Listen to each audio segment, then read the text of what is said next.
Assalamualaikum warahmatullahi wabarakatuh. Halo semuanya.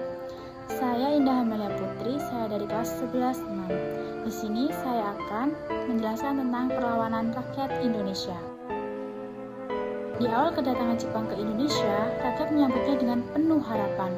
Mereka menganggap Jepang sebagai penyelamat bangsa Indonesia dari penjajahan Belanda dan percaya bahwa Jepang akan membantu Indonesia menuju kemerdekaan. Namun, setelah beberapa bulan pendudukan, kenyataannya sangat berbeda. Pemerintah pendudukan Jepang menerapkan berbagai kebijakan yang menyengsarakan rakyat, seperti kerja paksa Romusa, penyetoran hasil padi secara wajib, serta kebijakan Seikere, yaitu kewajiban memberi hormat kepada Kaisar Jepang dengan membungkukkan badan ke arah matahari terbit. Kebijakan-kebijakan tersebut menimbulkan penderitaan dan kemarahan rakyat. Karena sudah tidak tahan lagi, akhirnya rakyat Indonesia melakukan berbagai perlawanan di berbagai daerah. Kali ini, saya akan membahas 6 perlawanan rakyat Indonesia, yaitu perlawanan rakyat Aceh, perlawanan Singaparna, Indramayu, Kalimantan, Papua, dan peta di Blitar. Kita mulai dari perlawanan rakyat di Aceh. Perlawanan rakyat Aceh pada 7 November 1942 dan dipimpin oleh Tengku Abdul Jalil. Perlawanan ini dilatar belakangi oleh kebijakan Seikere dan tindakan sewenang-wenang pemerintah pendudukan Jepang. Tengku Abdul Jalil melakukan penyerangan terhadap Komandan Kompetai Hayashi di Lok Seumawe. Jepang kemudian membalas serangan. Akhirnya, penyerangan Tengku Abdul Jalil meninggal dalam pertempuran 13 November 1942. Jepang kemudian membalas serangan tersebut dengan menyerang dari Beryuan ke Chot Plieng. Pertempuran pun terjadi sehingga akhirnya Tengku Abdul Jalil gugur pada 13 November 1942. Selanjutnya adalah perlawanan rakyat Singaparna di Tasikmalaya. Perlawanan ini dipimpin oleh Zainal Mustafa dan terjadi pada 22 Februari 1944. Perlawanan ini dipicu oleh kewajiban Seikere yang dianggap sangat menyinggung ajaran Islam. Ki Haji Zainal Mustafa mengawali perlawanannya dengan memboikot seluruh kebijakan Jepang. Jepang kemudian mengutus pasukannya untuk berunding pada Februari 1944. Namun, akhirnya terjadi pertempuran. Ki Haji Zainal Mustafa berhasil ditangkap dan dibawa ke Tasikmalaya, lalu dihukum di Ancol, Jakarta. Berikutnya adalah perlawanan rakyat Indramayu yang berlangsungan pada April hingga Agustus 1944. Perlawanan ini dipicu oleh kewajiban menyetor sebagai hasil padi kepada Jepang dan pelaksanaan Romusa yang sangat menyengsarakan rakyat. Dalam perlawanannya, rakyat Indramayu menggunakan senjata tradisional. Sasaran pertama mereka adalah para penguasa desa yang dianggap sebagai kaki tangan Jepang.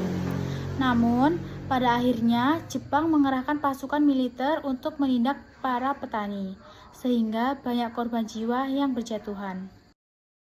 Selanjutnya, perlawanan rakyat di Kalimantan.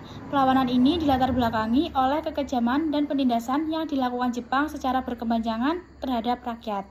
Perlawanan menggunakan taktik perang gerilya. Perlawanan ini pun akhirnya gagal. Selain karena kekuatan yang kurang seimbang, terdapat juga mata-mata Jepang dari orang Indonesia yang berkeliaran.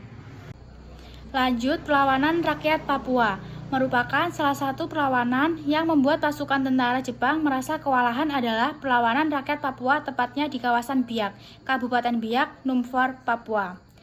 Perlawanan ini dilakukan karena rakyat sudah tidak tahan karena kekejaman dan penindasan Jepang. Aksi perlawanan ini dikenal dengan sebutan Gerakan Koreri di bawah pimpinan L. Rumkorem, terjadi di sepanjang tahun 1944. Gerakan Koreri mewakili semangat juang pantang menyerah dari rakyat Papua dalam melawan Jepang dengan menggunakan senjata seadanya. Rakyat seakan-akan tidak takut dengan konsekuensi apabila tertangkap oleh tentara Jepang.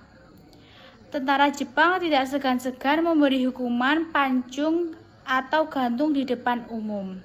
Akhirnya, perlawanan ini sangat merepotkan Jepang hingga pasukan sekutu tiba di Biak untuk memukul mundur tentara Jepang. Perlawanan peta di Blitar.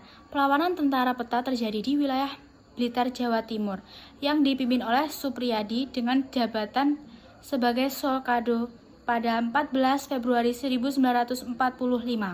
Latar belakangnya melihat penderitaan rakyat yang berkepanjangan.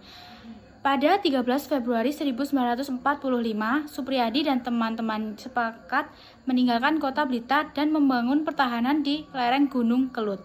Hingga pada 14 Februari 1945, pecah pemberontakan antara pasukan Supriyadi dan pihak Jepang. Dilanjutkan pada 29 Februari 1945, Supriyadi dan teman-teman mulai bergerak. Mereka melepas tembakan mortir, senapan mesin, dan granat.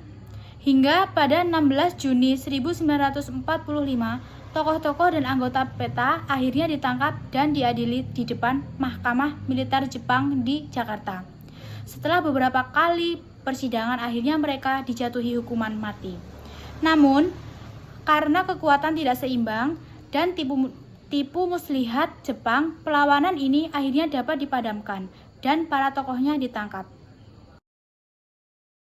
Jadi, itulah perjuangan rakyat Indonesia di berbagai daerah dalam melawan pendudukan Jepang. Meskipun banyak perlawanan yang akhirnya gagal, semangat dan keberanian rakyat menjadi bukti bahwa bangsa Indonesia tidak pernah menyerah dalam memperjuangkan kebebasan dan kemerdekaannya. Saya akhiri, wassalamualaikum warahmatullahi wabarakatuh.